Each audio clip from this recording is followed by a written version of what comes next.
Hey there, church family. In Matthew 6:33, Jesus promises us that if we seek first God and his kingdom, then all the material things we need will be provided as well. This is something we can and should hold tightly to. He will and does provide. But the verse does say need rather than want.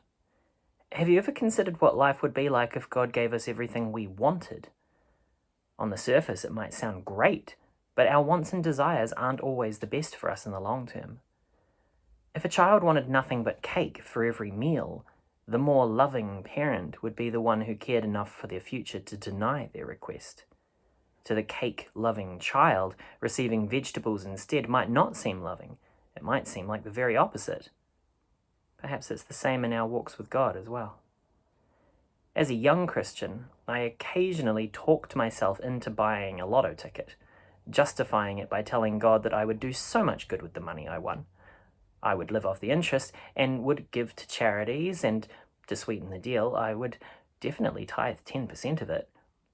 Yet oddly enough, God didn't go along with my amazing plan. But then, I'm actually kind of lazy. If I didn't have to work at all, I'd probably be a terrible person. I'd like to think I was sincere in my generosity, but God apparently had some doubts on that front too. Instead of a life free from financial strain, I've had a life where I've had to trust God with my finances, and God has been continually working on my character as a result. Would that character development have happened if I could rely instead on my multi-million-dollar lotto win? It's doubtful.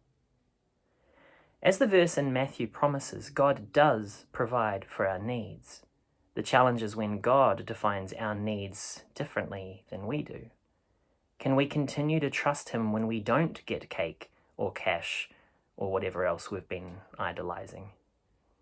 If you only look at the material world, then your eyes can deceive you about God's goodness.